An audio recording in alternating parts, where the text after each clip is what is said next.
What's up, Archons? I'm Flightless Pheasant, and now that you're here, we can get into it. But before we do, I'm a huge fan of Keyforge. And if you are too, please like, subscribe, and hit the bell, as I'll be bringing you even more lore from Keyforge and the Crucible.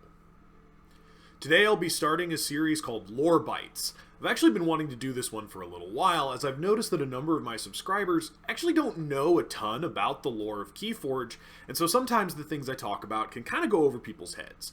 So I wanted to do something where I break down the basics of Keyforge lore one topic at a time, so that everybody has a chance to approach the subject matter in an easy-to-understand way. Today, specifically, I want to talk about the Crucible, which is the setting for all of the Keyforge events that happen in the game and sets.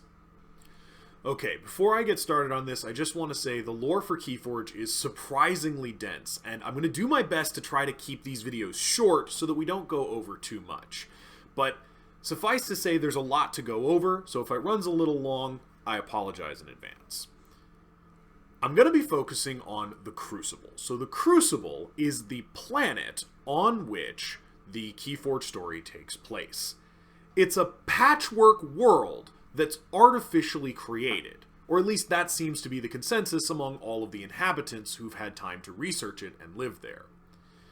The Crucible was created sometime in the past and has sort of grown over time by pulling in pieces of other worlds from across the known universe.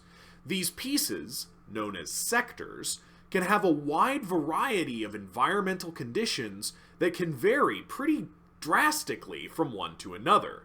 And whenever you cross the boundary between these sectors, you'll often notice a change, sometimes in atmosphere or gravitational pressure, or even the color and hue of the sunlight that you receive.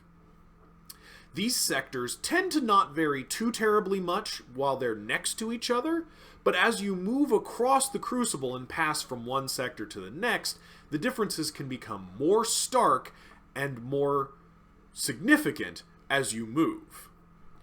What's even more boggling is that the stars and moons of any given sector seem to match what they were on their original world, and thus are not consistent between the various sectors of the Crucible, meaning that there are different stars shining in each part of the Crucible, or at least different suns.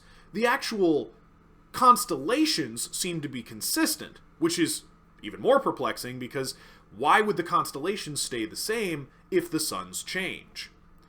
And the moons are equally frustrating, as they don't seem to give off any gravitational effect whatsoever, regardless of their apparent presence or size.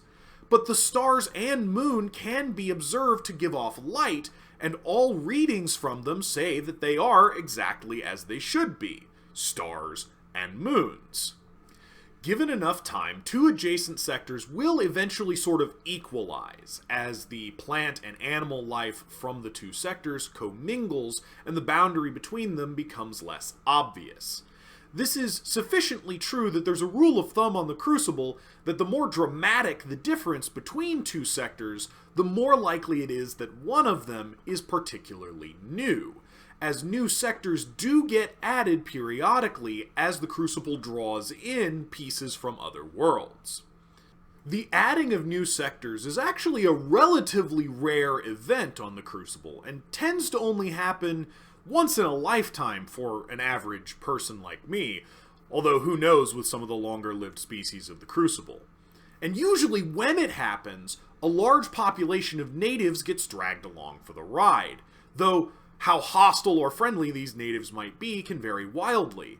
Additionally, sectors have no consistent size, and in some cases might only be a couple kilometers across, or might be entire swaths of a large landmass, including mountain ranges, deserts, or even oceans.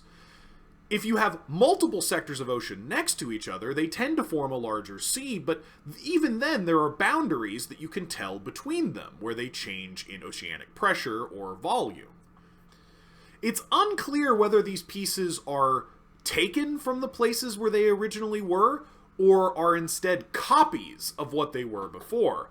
But both theories seem equally valid, as no one's really had an opportunity to check, because you can't leave the Crucible once you've arrived. The reason for this is because a sort of invisible barrier exists in the high atmosphere of the Crucible that no one's been able to pass. Regardless of how advanced their spaceship or airplane or rocket might be, any vessel that approaches the boundary inevitably fails to cross it and is forced back down, either by mechanical failure or catastrophic disaster. I hope you guys enjoyed spending a little time talking about the Crucible. I'm going to have more of these Lorebite videos on lots of other subjects, including Amber, Archons, and potentially the architects who created the Crucible. But for today, I really just wanted to give you an idea of the immensity and complexity and diversity of the world on which all of the Keyforge games that we play take place. Come along with me again and we'll go over another topic in a Lorebite like this, and hopefully it'll help you guys understand more about this wonderful world that is the Crucible. Until next time, later Archons.